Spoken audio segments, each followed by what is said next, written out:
Assalamualaikum warahmatullahi wabarakatuh. Pertama, terima kasih atas kehadirannya pada kesempatan sore hari ini. Yang saya hormati Pak M. Yusuf Kalla dan seluruh teman media.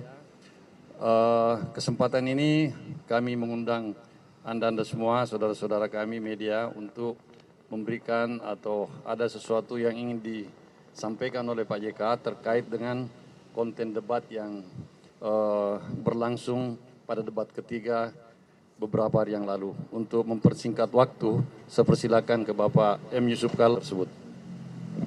Ya, terima kasih semuanya. Saya hanya ingin menjelaskan sedikit satu hal yang karena banyak yang bertanya, daripada saya jelaskan satu persatu, saya jelaskan saja bersamaan. Karena di debat, di pembicaraan di TV juga banyak yang sampaikan itu. Dia mengatakan bahwa lahan yang dimaksud Anies di Kalimantan yang dikuasai oleh Pak Prabowo itu saya yang berikan, ya kan? Nah, saya ingin jelaskan begini. Waktu awal saya wakil presiden zaman SBY-JK, tamu saya yang pertama, kira-kira 10 hari setelah saya menjabat, itu datang Pak Prabowo menemui saya di kantor. Karena saya sudah kenal lama baik, teman baik lah, sudah kenal baik. Saya bilang, silakan duduk Pak Jenderal. Ada apa nih? Dia bilang dia ingin untuk melanjutkan bisnis, ingin membeli Kiani Kertas, PT Kiani Kertas, pabrik kertas di Kalimantan itu. Bekas milik daripada Bob Hasan kan, yang macet di bank. Saya tanya di bank mana macetnya? Saya bilang di Mandiri. Oh, serius ini? Serius. Oke, baik. Jadi saya telepon di Rut Mandiri, Pak Agus Martowardoyo. Saya bilang, ini benar nggak Kiani Kertas Anda mau jual? Karena kredit macet. Ya Pak, mau jual. Berapa harga? Ya bilang sekarang kita mau jual 150 juta dolar. Dan sudah ada peminatnya dari Singapura. Sudah mau beli. Sebenarnya jangan jual ke Singapura. Lebih diberi oleh pengusaha nasional. Jangan ke asing. Saya pegang selalu prinsip begitu. Nah, boleh Pak, asal cash. Tidak boleh restrukturisasi. Nah, pinjaman dipinjamkan lagi, tidak harus cash. Jadi di depan saya masih ada Pak Prabowo. Saya sampaikan ini boleh, tapi cash 150 juta dolar. Nah, mau nggak? Mau. Jadi sekarang saya bilang, setelah ini Anda pergi ke Mandiri, ketemu Pak Agus. Nah, ketemulah, deal. Saya dengar beberapa waktu kemudian, maka dia bayar. Dan itu kemudian menjadi milik Pak Prabowo, pabrik itu. Rupanya karena pabrik kertas, maka punya lahan luas untuk menjadi hutan industri. Jadi hutan industri ini. Untuk menanam pohon, untuk bahan baku pabrik kertas. Itulah luasnya di Penajam itu. Lebih 200.000. Jadi hanya hak untuk menanam HTI, hak pengelolaan kira-kira gitulah. Mungkin AHGU saya tidak tahu. Saya tidak tahu anunya, tapi biasanya itu pengelolaan. Nah, itulah kenapa Pak Prabowo memang punya lahan seperti yang saya baca di Riau, diakui juga kan. Jadi, tapi itu jadi ngikut lahan itu bagian daripada pabrik kertas yang saya minta ke Bank Mandiri dijual saja ke pengusaha nasional, jangan keluar. Nah, itu ceritanya. Sayangnya sampai sekarang pabrik itu tidak berjalan. Jadi saya baca, saya tidak tahu Anda tulis cerita tidak berjalan, tidak bagaimana diizinkan.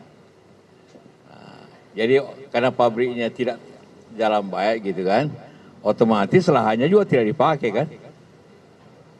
Nah, jadi memang kalau Pak Prabowo ingin kembali ke negara memang seharusnya begitu karena tidak dimanfaatkan dengan baik lahan itu.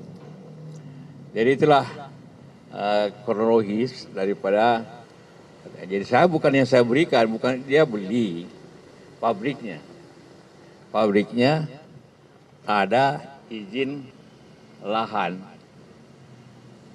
Tapi beda kabupaten, kalau pabriknya kok tidak salah di Berau. Tanaman lahannya ada di Penajam. Itulah menjadi bagian daripada ibu IKN.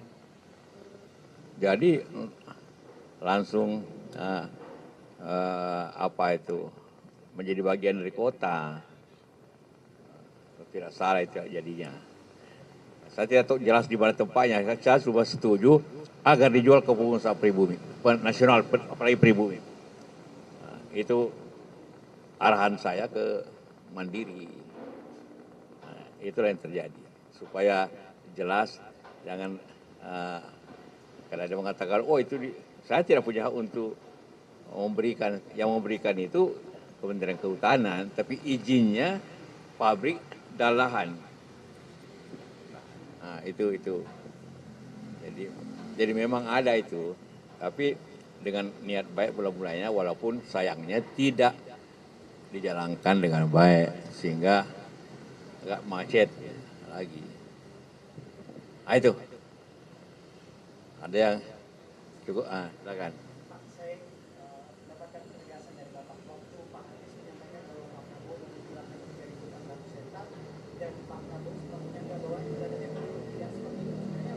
Apa?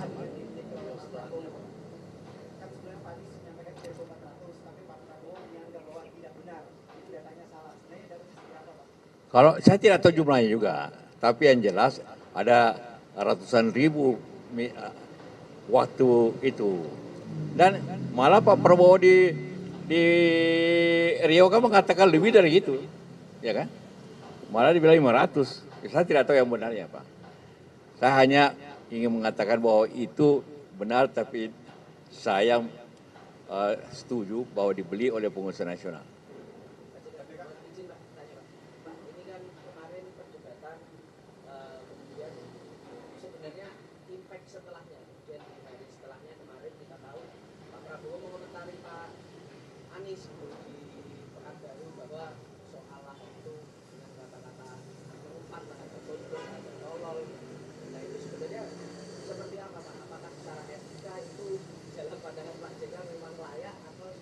Ya, saya tidak bisa menilai itu. Yang menilai itu Bawaslu. Ya, soal layak tidaknya itu Bawaslu.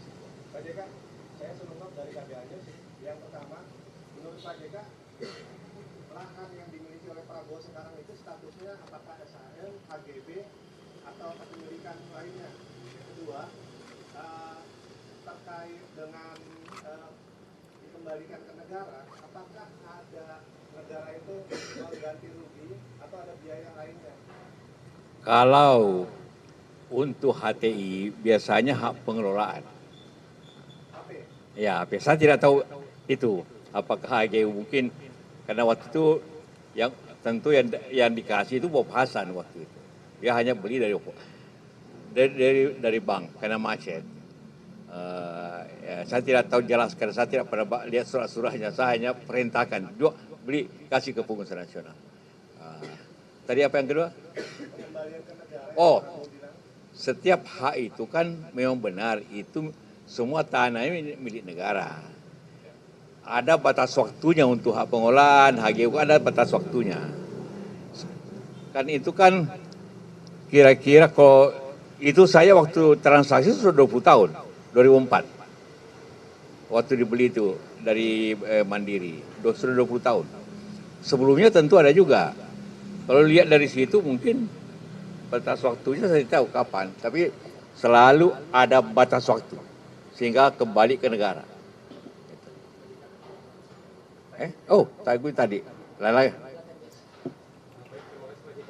Ini masalah pertanyaan dalam debat dan pernyataan itu kan menjadi perbincangan publik. Bahkan ini juga turut dikomentari oleh Presiden Jokowi sendiri. Dan pertama karena dinilai ada pertanyaan atau pernyataan yang personal, terutama soal hubungan Anies. Yang mana kita tahu pertanyaan itu juga sempat dilontarkan oleh Presiden Jokowi di debat-debat sebelumnya. Nah, dari pandangan Pak JK sendiri, terutama pertanyaan soal Anies, apakah itu juga yang menyinggung personal? Dan lalu pertanyaan kedua adalah bagaimana pandangan Bapak terkait Pak Jokowi yang turut mengomentari soal debat ini karena dia masih sebagai presiden. Ya begini, memang temanya seperti yang kita tahu, pertahanan, cyber, apa itu 5 temanya. Tapi tentu saja presiden itu, calon capres itu di samping mengetahui gagasan wawasannya, juga orang ingin tahu integritasnya, tidak salah dalam hal itu, dalam hal pertahanan itu. Jadi ya kalau debat itu sejak dulu begitu. Saya dengan Pak Jokowi juga luas waktu saya debat saya dengan Pak Jokowi, dengan lawan Pak Prabowo juga. Saya kira tidak apa-apa untuk orang agar masyarakat tahu integritas seseorang. Ya, ya. Hah? Ya pandangan kan boleh berbeda-beda. Ya. Perkenalkan saya Irfan dari Tirto.id. Jadi pertanyaan pertama Pak, andai kata Pak Prabowo berulang kali apabila negara membutuhkan tanah itu bersedia untuk mengembalikan. Jadi kalau Pak Prabowo mengembalikan tanah yang Bapak sebutkan tadi itu sebenarnya biasa saja kayak bisnis to bisnis ya kayak, bukan hal yang bersifat nasionalisme seperti itu. Itu pertanyaan pertama Pak. Lalu yang pertanyaan kedua mengenai aspek pertahanan Pak. Dari pandangan Pak Yusuf Kala yang menjadi wapres 2 kali, itu seberapa besar sih Pak batasan-batasan mengenai pertahanan yang bisa disampaikan ke publik dan mana yang tidak bisa disampaikan ke publik? Terima kasih. Yang terakhir dulu, apa sih yang menjadi rahasia? Pengalaman saya, apa yang kita buat rahasia kepada siapa? Pertanyaan tentu ingin rahasia kepada negara lain. Apa yang dia tidak tahu? You beli pesawat 2, dia tahu di Amerika, di Eropa. Kita beli tank, ditahu orang. Dan tiap kali ada 5 Oktober, ada pameran, kan terbuka semuanya sebenarnya. Tidak ada perlu hal yang disembunyikan dalam keadaan sekarang. Apanya rahasianya sebenarnya? Jangan, rakyat harus tahu berapa negara beli ini, berapa pajak yang saya berikan dikemanakan. Rakyat mesti tahu. Rahasia apa pertahanan ini yang kita beli kapal selam langsung, oh negara ini baru pesan sudah tahu. Mau tipe ini langsung tahu tipenya ini. Kan tidak ada dalam keadaan negeri ini apa rahasia apa? Ya, yang harus disembunyikan. Semua tahu. Jadi kalau kita sendiri ingin tahu kenapa? Apa tadi yang pertama? Oh, ingin mengembalikan. Ya, ada 2 hal. Kalau belum sampai waktunya, boleh kembalikan. Tapi ada juga, kalau memang sudah waktunya, ya kembali ke negara. Ya otomatis kembali ke negara kalau waktunya. Biasanya itu kan 20 tahun, 30 tahun. Ini sudah 20 tahun saja zaman beli. Jadi kalau Pak Prabowo ingin kembalikan itu bagus. Apalagi itu udah masuk bagian daripada ibu kota, negara yang baru. Bagus lah. Jadi biasa saja ya Pak? Biasa saja. Karena itu memang milik negara. Hanya dikasih izin memakai dengan sekian tahun. Selalu ada perjanjiannya, 10 tahun, 20 tahun. Itu. Saya tidak tahu yang dimiliki itu berapa tahun. Apa?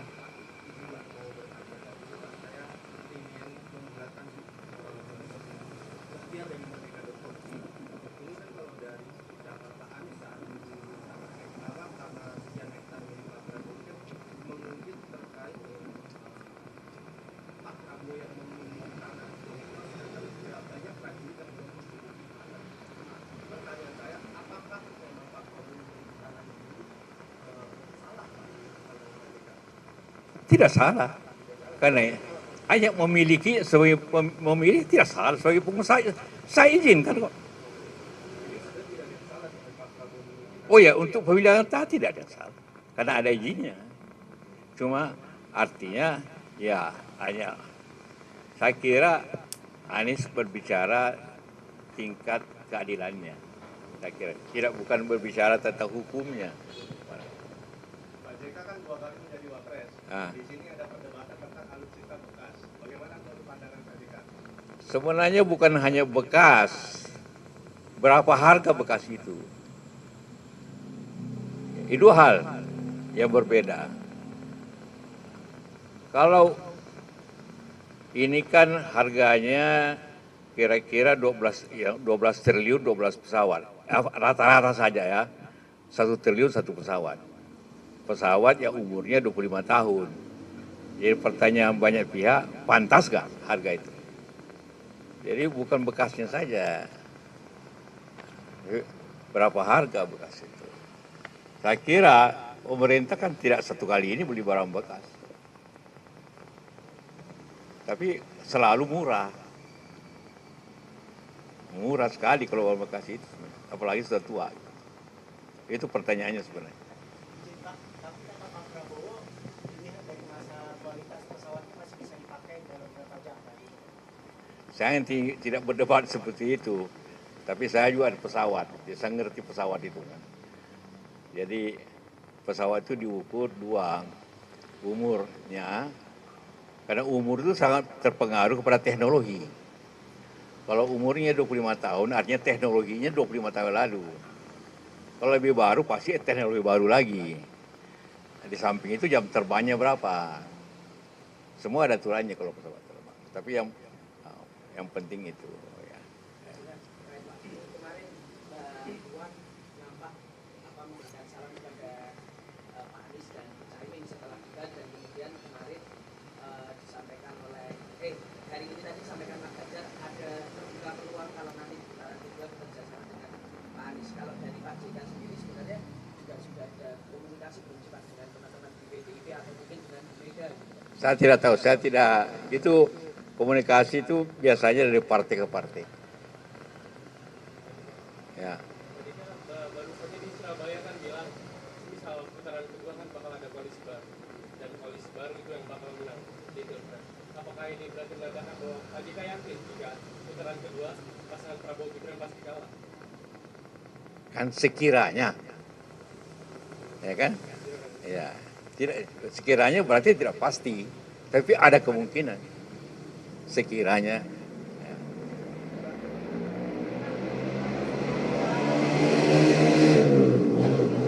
Yang dulu, ya oke.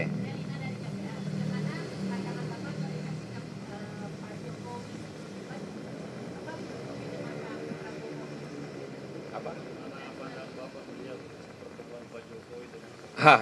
Biasa saja, kan dia menteri juga.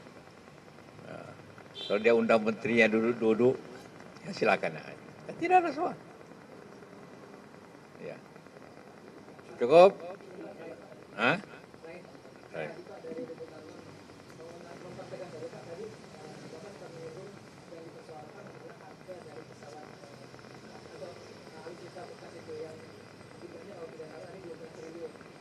Artinya yang saya mau bicara itu transparansi dan harga alutsista dengan harga segitu saja bisa dapat lebih baik gitu. Ya, tentu ahlinya adalah semua. Tanya aja sama ahlinya tentara. Ya, saya cuma ingin mengatakan bahwa pesawat bekas itu selalu diukur teknis dan harga. Dua hal yang diukur. Saya beli bekas tapi harganya murah dong. Nah, sekarang bagaimana? Apa murah harga 1 triliun satu?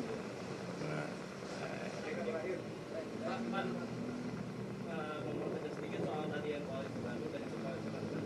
Pak, mungkin Pak KJB ini melihat koalisi baru ini apakah memang pasangan nomor 1 atau nomor 3 ini akan bersatu di Pak? Biasanya yang selalu bersatu itu yang nomor 2, artinya partai yang rankingnya ya, bukan nomornya, ranking 2 dan nomor 3 biasanya itu. Sehingga bikin koalisi baru. Saya juga dulu waktu 2004 kan banyak partai. Begitu ada koalisi baru, tapi kita tetap menang. Jadi ada peluang nih Pak. Kalau Pak JK melihatnya kalau misalnya memang terjadi pada kedua ini ada peluang. Iya, tergantung partai masing-masing dan selalu begitu.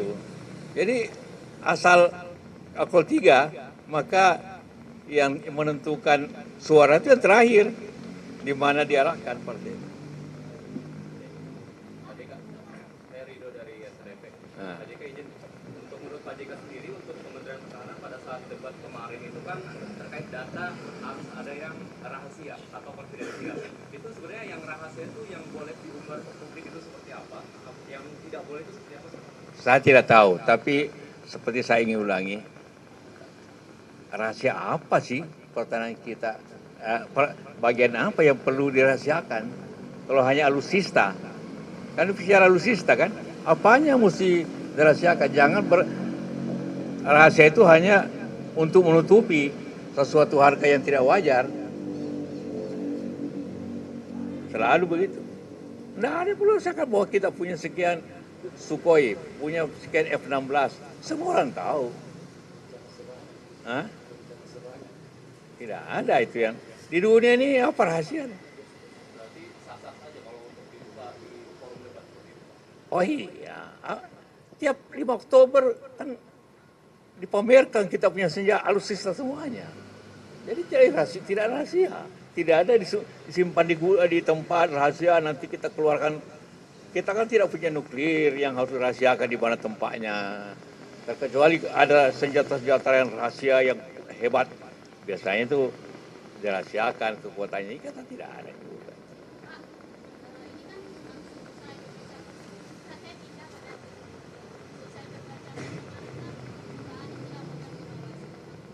Apa?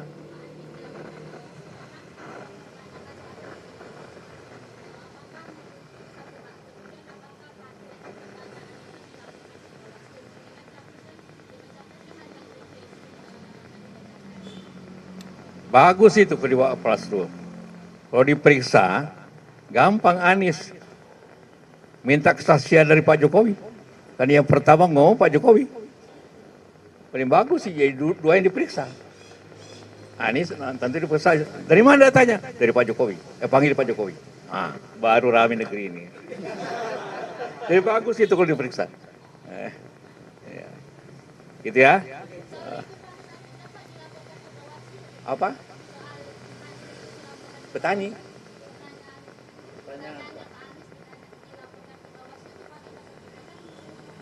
Ya tergantung yang minta. Ya. Tapi saya bilang bagus kalau dibawa periksa. Kan ditanya soal jumlah lahan itu kan. Sedangkan asalnya itu Anda muat semuanya itu dari data yang disampaikan oleh Pak Jokowi 5 tahun lalu. Jadi kalau Anies dipanggil Bawaslu, dia kan mengatakan saya cuma tiru dasarnya Pak Jokowi. Jadi nanti yang ditanya Pak Jokowi dapat data dari mana? Nah itu nanti. Ya,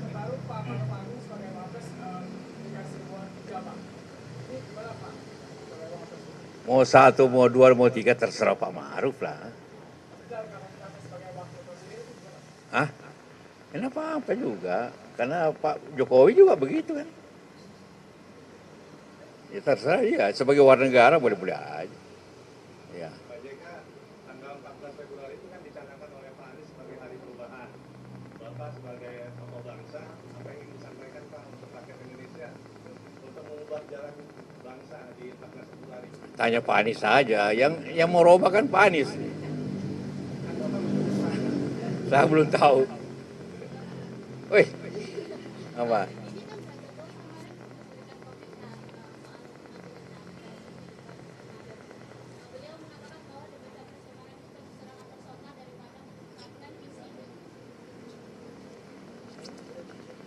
Tadi saya sudah katakan bahwa pertanyaannya ada hubungannya dengan kebijakan seseorang, itu juga penting untuk melihat integritas orang itu, calon itu, karena masyarakat perlu tahu juga bahwa calon ini integritasnya gimana. Ya, oke. Ya. Ini di pertengahan 2023 lalu Pak JK sempat mengingatkan Pak Presiden Jokowi untuk netral dalam pemilu. Nah sekarang 30 hari menjelang pemilu sejauh mana Presiden netral dalam pemilu? Beliau kan dalam pidatonya selalu mengatakan memerintahkan TNI Polri dan seluruh aparat negara untuk netral. Jadi di sini kalau tidak netral berarti aparat itu tidak melaksanakan perintah presidennya. Dan saya selalu ingatkan bahwa netralitas itu tercantum dalam adilnya dalam sumpah seorang presiden. Sumpah seorang presiden itu dimulai dengan demi Allah, saya akan melaksanakan tugas ini sebaik-baiknya dan seadil-adilnya. Ya kalau tidak adil melanggar sumpah itu. Dan sumpah itu sangat lebih tinggi daripada undang-undang. Pakai Al-Quran lagi. Ya saya takut itu karena saya suruh begini juga waktu pemerintah. Nah, jadi kalau seorang pejabat ya bukan hanya presiden yang tidak adil dan tidak, itu melanggar sumpahnya, jadi dua kena. Allah kena, undang-undang kena. Ya. Baik, terima kasih atas kehadiran teman-teman semua. Assalamualaikum warahmatullahi wabarakatuh.